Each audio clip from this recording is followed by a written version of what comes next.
Welcome to the stage Axios San Diego reporter Andrew Keatts.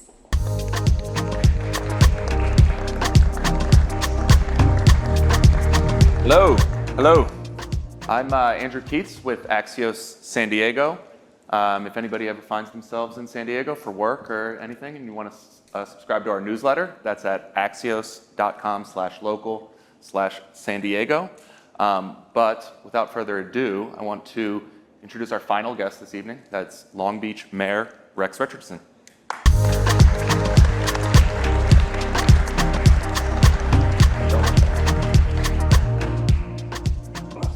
How you doing? Good. How are you? Welcome Thanks to for Long having us in your Beach. beautiful city. Absolutely. Appreciate it. Well, so we've talked a lot today about some of these really ambitious and interesting policies and requirements, mandates from the state of California. Mm-hmm.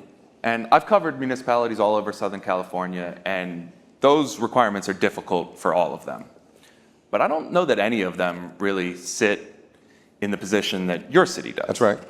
That's right. Can you let's start off just by describing for us where in this transition that is, coming from the state in some ways, but is also coming from the whole globe. Right.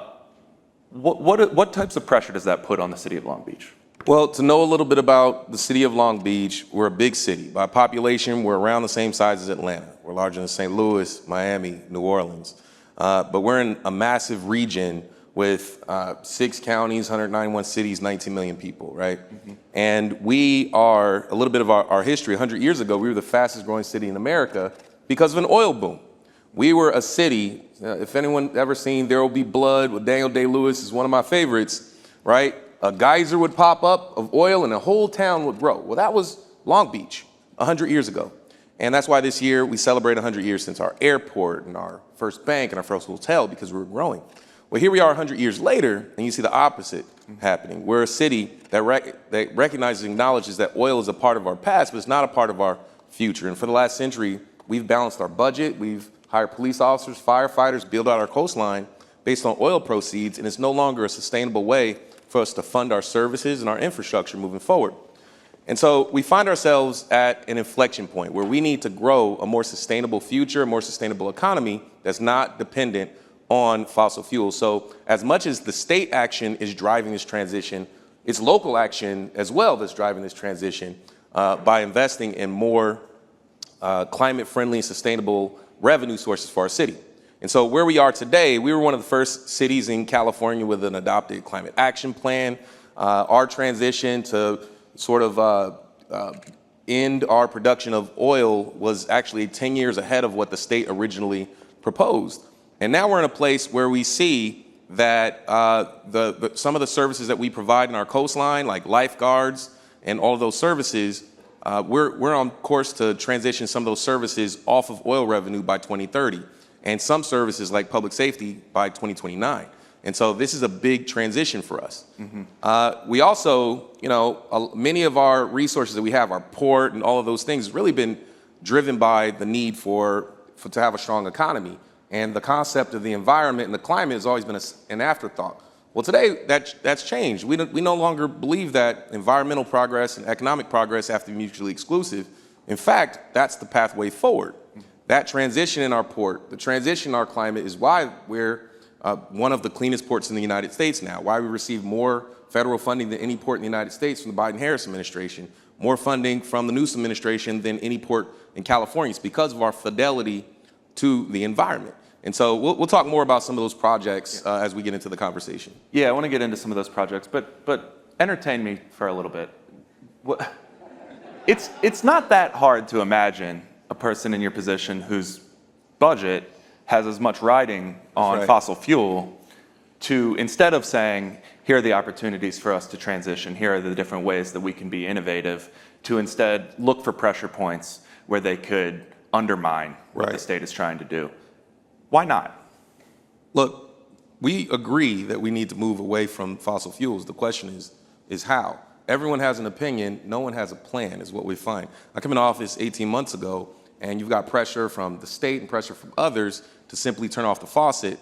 Okay, let's turn off the faucet. Our plan was originally 10 years ahead of the state's requirement to turn off the faucet, but what's the plan for those jobs?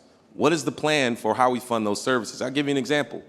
We had historic rainfall last season, and there was an incident where we had 19 sailors who went out to test out their sailing skills in this storm, and the mast broke, and they ended up stranded on the breakwater. And we had our swiftwater rescue team lifeguards swimming and saving these guys, right?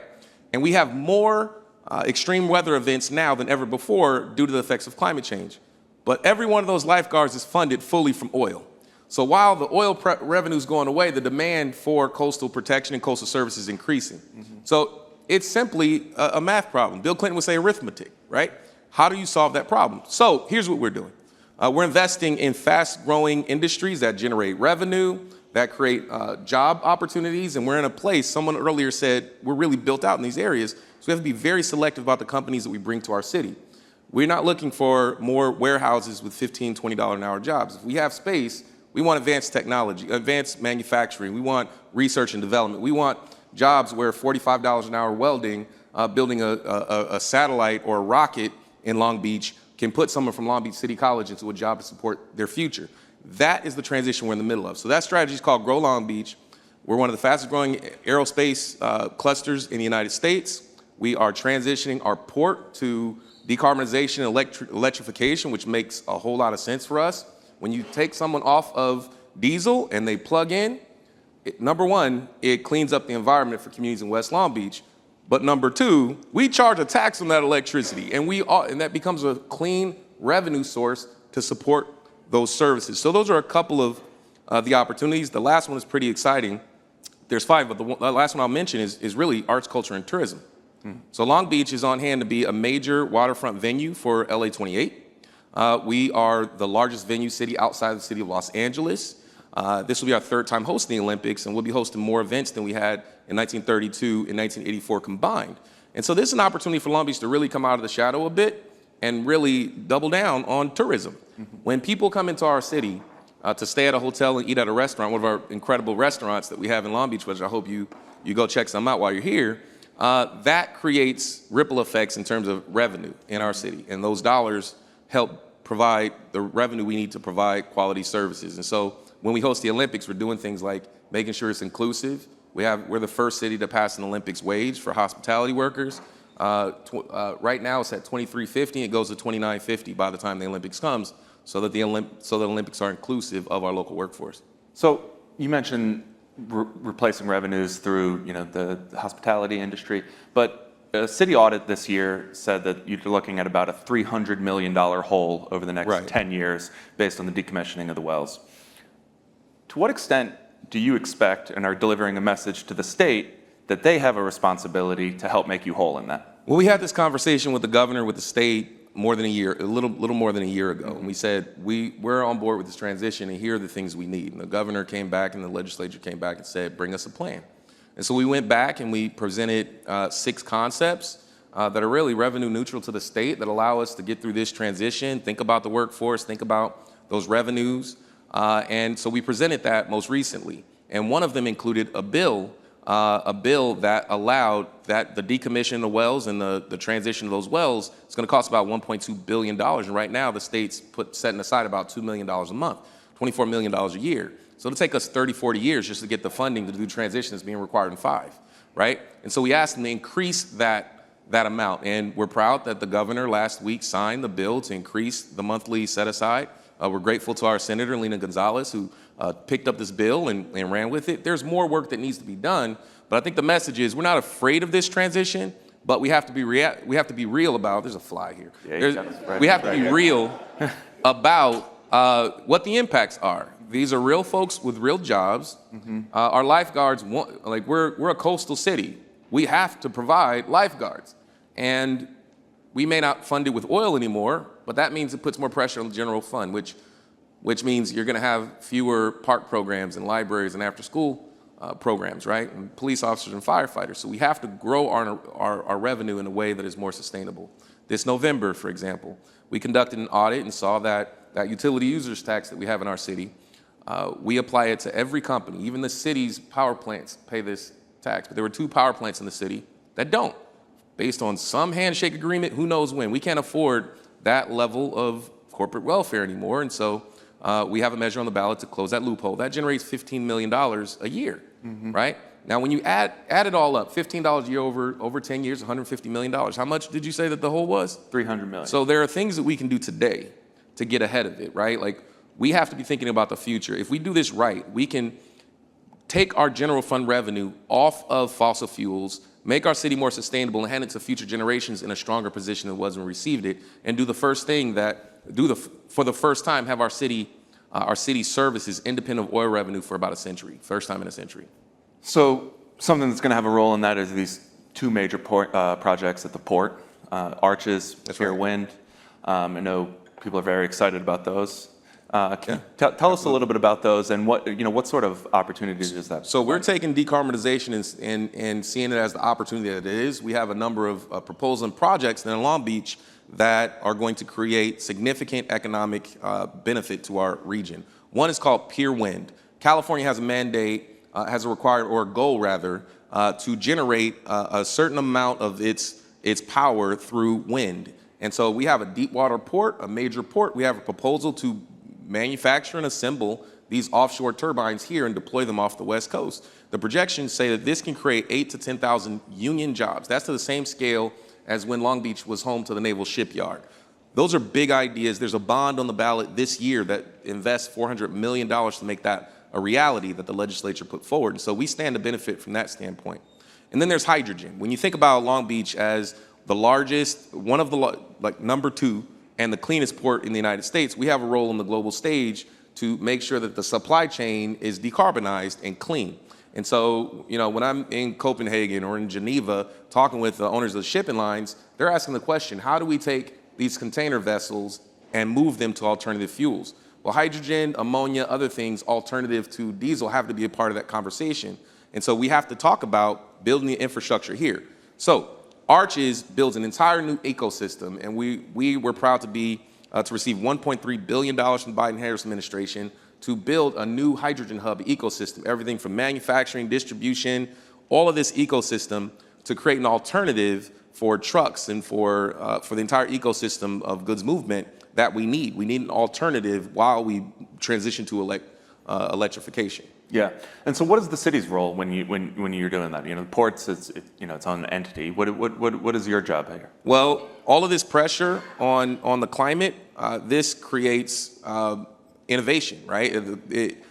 Long Beach is a hub for innovation. We're a big city. We have an oversized port. What the decisions we make in Long Beach impact the region, where 1 in 5 jobs across our region are related to the Port of Long Beach, our nation, and the world. And so it forces us to really think creatively about how we plan to address decarbonization in our ports, with trucks, with opportunities like Pier Wind, in the ways that we finance the operations of our city, and it serves as an example for what is possible. I don't believe that we should be afraid of this transition. I think we have to get ahead of it. We have to fully embrace it because there's opportunities for your city, and there are economic opportunities as well in this transition. So again, I'll go back to the point that it's not only about economic progress, it's also about environmental progress. They're not mutually exclusive. They are the pathway forward. So the city of Long Beach has a climate action plan, puts about 40% of 1990 emissions by 2030. And many of those cuts will come through state actions or utility actions. It won't necessarily fall on city, municipal decision making. But some of them will. Right. And many cities are, having a hard time figuring out exactly what that looks like. Right. Just in terms of changing over the built environment with gas appliances, gas hookups to electrical hookups. Right. It's a big change. How do you, at the city level, require new builds, new development to look the way you imagine on the other end of this transition? Listen, I came into office, my youngest daughter was in kindergarten, right? And so I knew we had, if I'm able to serve 3 terms, if the good people elect me to 3 terms, she'll be graduating high school by the time I'm finished, right? So that, over that course of that 12 years, that's the window of the Climate Action Adaptation Plan, right? That plan shows that there's a whole host of things we need to get done. Now, government can't control everything, but there are a lot of things that are under our control, like zoning, land use, planning for the future. We have a responsibility to make sure that we have these plans, you plan the work, you work the plan, which is what we're doing by making sure that we have climate-friendly building codes in our city's plans, that we're building with a lens on climate, and that we're transitioning over the course of that 10, 12 years, transitioning our city's emissions, our city's energy sources to become cleaner. So we're taking those steps now. For the first time, all of our energy that we use in our city we transition 100% renewable for the first time. We are transitioning our fleet, our entire fleet in our city. We have our own transit. We have our own airport. Our airport is a hub for climate tech innovation, where we're looking at jets and planes that are even more energy efficient and being flown and being developed to be hybrid or even ready for hydrogen. Mm-hmm. And so we take it very seriously as an independent city with our own port, own airport, own utilities department. We take it very personally to really lead this decarbonization transition. Well, Mayor Richardson, we are out of time, but we got in a lot. Yeah, we got in a lot. Thanks again for being here. I really appreciate it. And thank you all for being here, and anybody else who joined us online, thank you as well. And just be sure to subscribe to any of our newsletters at Axios.com, and thank you all very much.